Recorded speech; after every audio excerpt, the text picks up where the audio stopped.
मध्य प्रदेश के कुछ शिक्षण संस्थान हैं जो शिक्षा देने के नाम पर आपसे मोटी फीस तो वसूलते हैं, लेकिन उनके संस्थानों में शिक्षा की जगह बच्चों को जहां पर किताबें मिलना चाहिए, उन शिक्षण संस्थान से मांस और दारू की बोतलें मिलती हैं। और जब इन अनियमितताओं की जांच करने के लिए वहां पर कोई जांच दल पहुंचता है तो इन्हीं शिक्षण संस्थान के लोग इन अधिकारियों के साथ अभद्रता करते हैं और जांच दल में शामिल महिलाओं के साथ बदसलूकी करते हैं। अब शायद आपको समझ में आ गया हो मैं किन शिक्षण संस्थान की बात कर रहा हूं।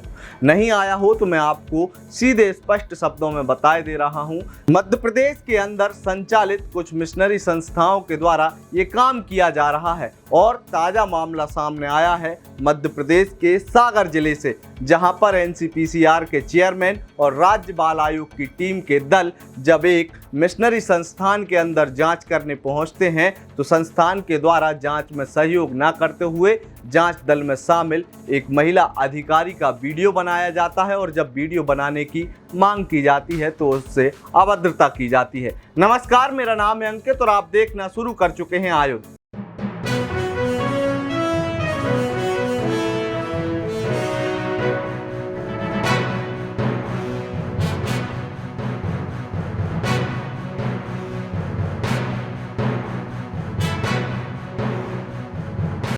जब बच्चों को अच्छी शिक्षा देने की बात आती है तो हमारे हिंदू समाज का मानस ऐसा बन गया है कि भाई साहब अच्छी शिक्षा तो कॉन्वेंट स्कूलों में ही मिलेगी, मिशनरी संस्थाओं में ही मिलेगी। और हम जो हिंदू समाज के लोग हैं वो सब कुछ जानते हुए भी अपने बच्चों को मिशनरी संस्थाओं में पढ़ने के लिए भेज देते हैं।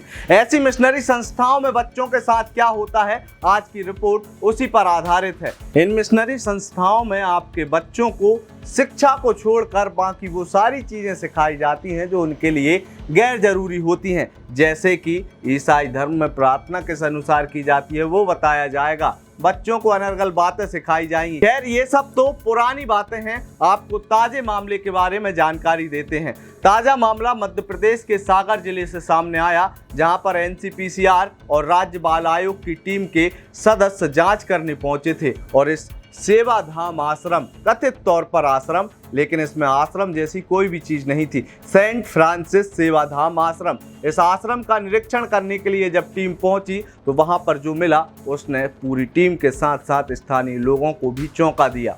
बाल आयोग की टीम जब यहां जांच करने पहुंची तो देखा कि एक फ्रिज में बड़ी मात्रा में मांस भरा हुआ है, वहीं एक अन्य कमरे में शराब की बोतलें रखी हुई हैं। और इन सब की जब वीडियोग्राफी कराई जा रही थी तब खुद को दो व्यक्ति प्रीस्ट बताते हुए वहां पर मौजूद हुए और इस आयोग की टीम के वीडियो बनाने लगे। वीडियो क्यों बना रहा है? वीडियो क्यों बना रहा है? क्यों बना रहा है? हमारी वीडियो नहीं, ये आपका है? नहीं, ये होम से क्या है? ये होम से ये गुंडे हैं यहाँ पे, ये गुंडे हैं, ये गुंडे हैं यहाँ के, ये दिखा करता है आपको। That is your private. You cannot. ये गुंडे हैं, ये गुंडे हैं यहाँ पे बिना परमिशन के यहाँ घुस के आए। इस दल में राज्य बाल आयोग की सदस्य निवेदिता शर्मा शामिल थीं और निवेदिता शर्मा के द्वारा जब इन लोगों से आपत्ति दर्ज कराई कि आप हमारे वीडियो क्यों बना रहे हैं तो ये लोग खुद को प्रीस्ट बताने लगे और कहने लगे वीडियो बनाने का हमारा अधिकार है। जिसके बाद उन्होंने मना किया तो ये लोग उस महिला सदस्य के साथ अभद्रता करने लगे। इस अभद्रता के दौरान वहां पर मौजूद कुछ सिस्टर्स भी उसका समर्थन करते हुए दिखी, जो कि आपको वीडियो में साफ तौर पर नजर आ रहा है। इसके अलावा एनसीपीसीआर के चेयरमैन प्रियंक कानूनगो ने अपनी बाइट में बताया कि उन्होंने यहाँ पर जब निरीक्षण किया तो निरीक्षण में पाया कि बालक और बालिका छात्रावास जो यहाँ पर संचालित हो रहे हैं वो दोनों एक ही जगह संचालित हो रहे हैं। इसके अलावा बालिका छात्रावास का पंजीयन और पंजीयन की अवधि खत्म हो चुकी है, लेकिन उसके बावजूद भी यहाँ पर बालिका छात्रावास संचालित किया जा रहा है। यही नहीं, यहाँ पर विदेशों से स्पॉन्सरशिप के नाम पर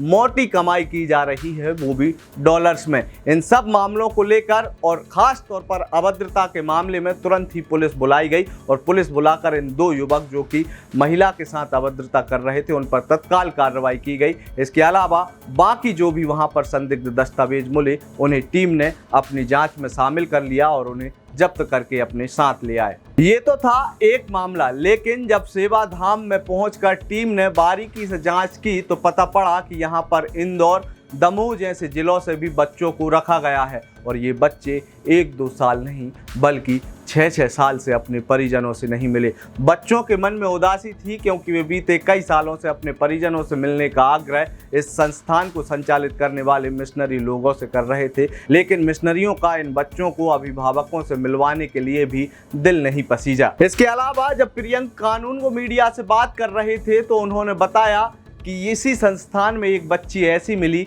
जिसका जब यहाँ पर दाखिला कराया गया था, एडमिशन कराया गया था, उस वक्त उस बच्ची का नाम हिंदू था, लेकिन बाद में उस नाम को बदल कर ईसाई नाम के हिसाब से रख दिया गया। आप खुद ही सुनिए क्या क्या बोले प्रियंक कानूनगो।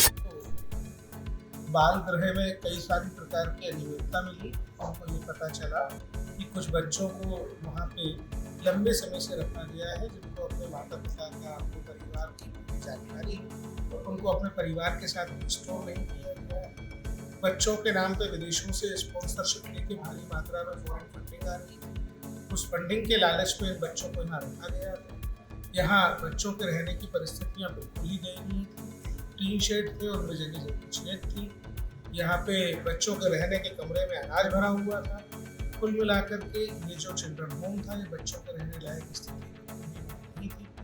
लेकिन ये ज़मीन जो बड़ी लंबी चौड़ी ज़मीन शासन ने ऑर्फनेज चलाने के लिए इस संस्था को दी थी और उस ऑर्फनेज का लाइसेंस खत्म हो चुका है। लेकिन ये बार बार स्टे इस आधार पर ले लेते हैं कि बच्चे इनके पास रखे हुए हैं, ये बगैर CWC के ऑर्डर के बच्चे रखते हैं, बच्चों के सोशल इन्वेस्टिगेशन रिपोर्ट नहीं मिले। कुल मिला के इतनी सारी कमियां आती हैं कि हम पुलिस को, प्रशासन को कार्रवाई के लिए अलग। तो ये सब चौंकाने वाली चीजें मिली हैं सागर के सेवा धाम से, जहां पर आप अपने बच्चों को पहुंचाते हैं कि हमारा बच्चा तो मिशनरी संस्थान में, कॉन्वेंट स्कूल में पढ़ेगा लिखेगा तो पूरे तरीके से बहुत ही सज्जन बन के निकलेगा। लेकिन अब एक बार फिर आप अपने बच्चों को किसी भी मिशनरी संस्थान में दाखिल करवाने से पहले इन सारे मामलों को याद कर लीजिएगा और सोचना भी पड़ेगा आपको कि आप अपने बच्चे को किस संस्थान में दाखिला दिला रहे हैं। आपको यदि ये रिपोर्ट पसंद आई हो तो इसे अपने दोस्तों और रिश्तेदारों के साथ जरूर साझा कीजिए। आप आयुध को फेसबुक, ट्विटर और इंस्टाग्राम पर भी फॉलो कर सकते हैं। इन सबसे ज़रूरी आप हमें यूट्यूब पर सब्सक्राइब करना ना भूलें। आपका बहुत बहुत धन्यवाद।